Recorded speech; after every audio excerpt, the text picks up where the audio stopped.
Assalamualaikum warahmatullahi wabarakatuh. Saya Diva beserta teman-teman saya dari kelompok 7 akan mempresentasikan mengenai pembelajaran inovatif. Selamat menyaksikan. Terima kasih. Assalamualaikum warahmatullahi wabarakatuh. Perkenalkan, nama saya Seni Aprilia, NPM 1850621. Di sini saya akan menjelaskan hakikat proses pembelajaran. Proses pembelajaran adalah suatu proses interaksi peserta didik dengan sumber belajar pada suatu lingkungan belajar. Pembelajaran merupakan bantuan yang diberikan pendidik agar terjadi pemerolehan ilmu dan pengetahuan, penguasaan kemahiran, tabiat, serta pembentukan sikap dan kepercayaan pada peserta didik. Dengan kata lain, pembelajaran adalah proses untuk membantu peserta didik agar dapat belajar dengan baik. Proses pembelajaran mempunyai dua komponen yang terlibat, yaitu belajar dan mengajar. Assalamualaikum warahmatullahi wabarakatuh. Perkenalkan, saya Tri Hardiani Putri dengan NPM 1850620. Di sini saya akan menjelaskan mengenai pengertian pembelajaran inovatif. Pembelajaran inovatif adalah suatu proses pembelajaran yang dirancang sedemikian rupa sehingga berbeda dengan pembelajaran pada umumnya yang dilakukan oleh guru atau konvensional.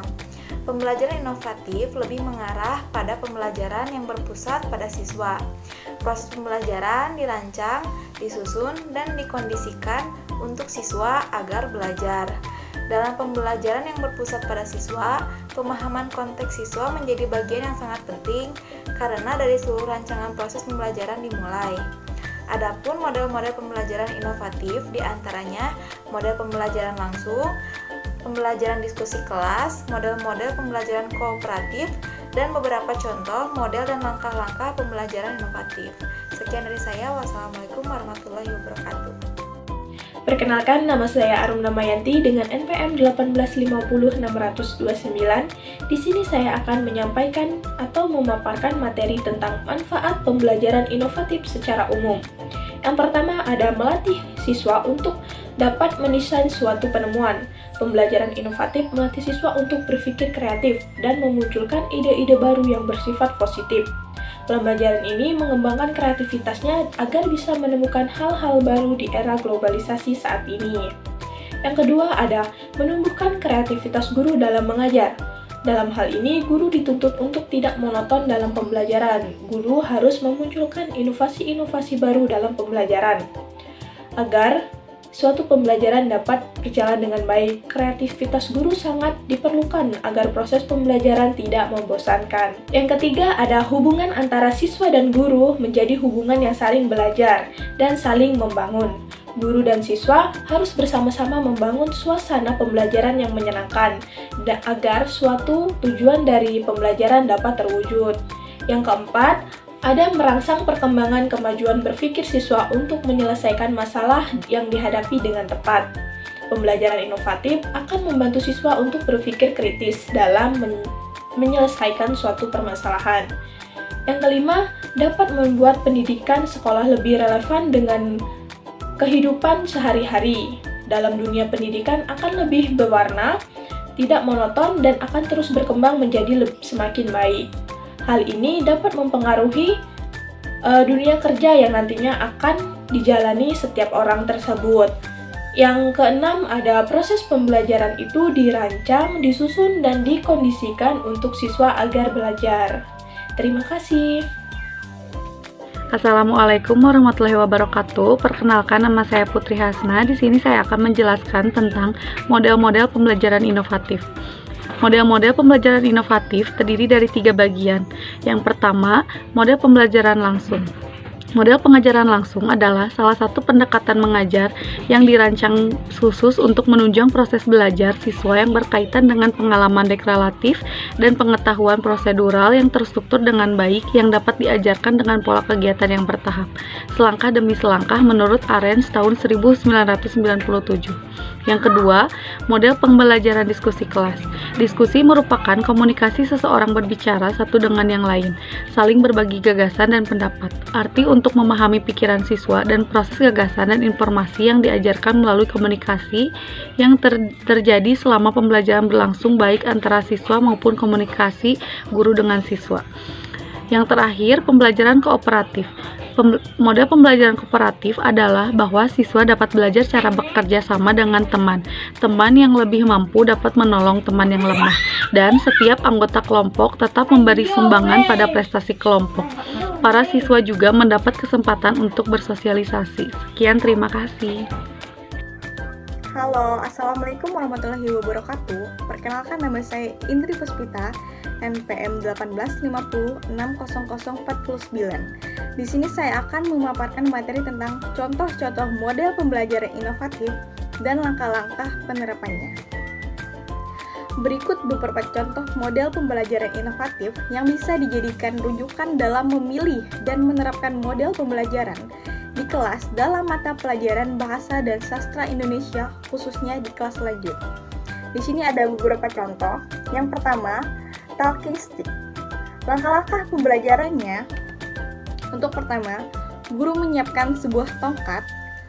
Terus, guru menyampaikan materi pokok yang akan dipelajari, kemudian memberi kesempatan kepada siswa untuk membaca dan mempelajari materi pada buku paketnya. Setelah itu, setelah selesai membaca buku dan mempelajari, mempersilahkan siswa untuk menutup bukunya. Kemudian guru mengambil tongkat dan memberikan kepada siswa. Setelah itu, guru memberikan pertanyaan dan siswa yang memegang tongkat tersebut harus menjawabnya. Demikian seterusnya sampai sebagian besar siswa dapat bagian untuk menjawab setiap pertanyaan dari guru. Guru memberikan kesimpulan dari pembelajaran yang telah diberikan. Setelah itu evaluasi dan penutup. Contoh pembelajaran yang kedua adalah role playing. Langkah-langkah pembelajaran role playing adalah: yang pertama, guru menyusun atau menyampaikan skenario yang ditampilkan. Yang kedua, menunjuk beberapa siswa untuk mempelajari skenario 2 hari sebelum KBM. Yang ketiga, guru membentuk kelompok siswa yang anggotanya terdiri dari 5 orang. Yang keempat, memberikan penjelasan tentang kompetensi yang ingin dicapai. Yang kelima, memanggil para siswa yang sudah ditunjuk untuk melengkapi skenario yang akan dipersiapkan. Yang keenam, masing-masing siswa duduk di kelompoknya, masing-masing memperlihatkan skenario yang sedang dipergerakkan. Yang ketujuh, setelah selesai dipentaskan, masing-masing siswa diberikan kesempatan sebagai lembar kerja untuk membahas. Yang kedelapan, masing-masing kelompok menyampaikan hasil kesimpulannya. Yang kesembilan, guru memberikan kesimpulan secara umum. Yang ke-10, evaluasi, dan yang ke-11, penutup. Nah, contoh pembelajaran yang ketiga adalah bertukar pasangan. Langkah-langkah pembelajaran bertukar pasangan. Yang pertama, setiap siswa mendapat suatu pasangan, atau guru bisa menunjuk pasangannya atau siswa sendiri yang memilih pasangannya. Yang kedua, guru memberikan tugas dan siswa mengerjakan tugas dengan pasangannya. Yang ketiga, setelah selesai, pasangan bergabung dengan satu pasangan yang lain. Yang keempat, kedua pasangan tersebut bertukar pasangan, masing-masing pasangan yang baru ini saling menyampaikan dan mengajukan jawaban mereka. Yang kelima, temuan baru yang didapat dari pertukaran pasangan kemudian dibagikan kepada pasangan semula. Baiklah, sekian pemaparan materi dari saya. Mohon maaf bila ada salah kata, saya kembalikan kepada moderator.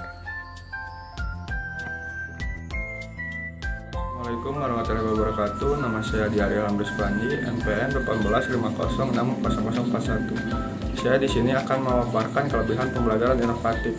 Yang ke-1, pembelajaran lebih mengarah pada pembelajaran pada siswa. Yang kedua, proses pembelajaran dirancang, disusun, dan dikondisikan untuk siswa agar belajar.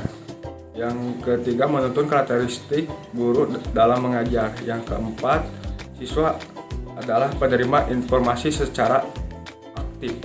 Yang ke-6, bersifat menyenangkan dan menumbuhkan kreativitas siswa. Yang ke-7, pengetahuan dibangun dengan penemuan terbimbing. Yang ke-8, perilaku baik berdasarkan motivasi intrinsik. Yang terakhir, hubungan antara siswa dan guru menjadi hubungan yang saling belajar dan saling membantu. Terima kasih. Di sini saya akan menjelaskan tentang kekurangan pembelajaran inovatif. Pembelajaran inovatif terbagi menjadi 6. Yang pertama, siswa kurang aktif dalam proses belajar akan semakin tertinggal. Yang kedua, situasi kelas kurang berkoordinir karena pusat kegiatan belajar adalah siswa. Ketiga, program pembelajaran kurang terkonsep. 4. Siswa yang kurang aktif dalam proses belajar akan semakin tertinggal. Siswa yang kurang mempunyai semangat dalam belajar dan memiliki kemampuan lemah, maka akan sulit mengikuti pelajaran. Mereka akan pasif dalam menerima pelajaran dibanding siswa yang aktif. Yang kelima, memerlukan alokasi waktu yang lebih panjang dibandingkan dengan metode pembelajaran yang lain. Pembelajaran inovatif harus dilakukan secara intensif dengan menerapkan banyak hal, penyesuaian konsep, dan pasti akan memakan banyak waktu. Yang keenam, kurangnya kreativitas guru. Masih banyak rasio guru yang mengajar dengan cara lama atau menonton sehingga menimbulkan suasana kelas yang membosankan. Hal ini membuat siswa jenuh dan tidak tertarik dengan materi yang disampaikan. Padahal dalam proses pembelajaran kreativitas, guru sangat dibutuhkan. Hal ini akan mendorong siswa untuk lebih giat lagi dalam belajar. Terima kasih. Baiklah, sekian yang dapat kami sampaikan. Mohon maaf bila ada kekurangan. Wassalamualaikum warahmatullahi wabarakatuh.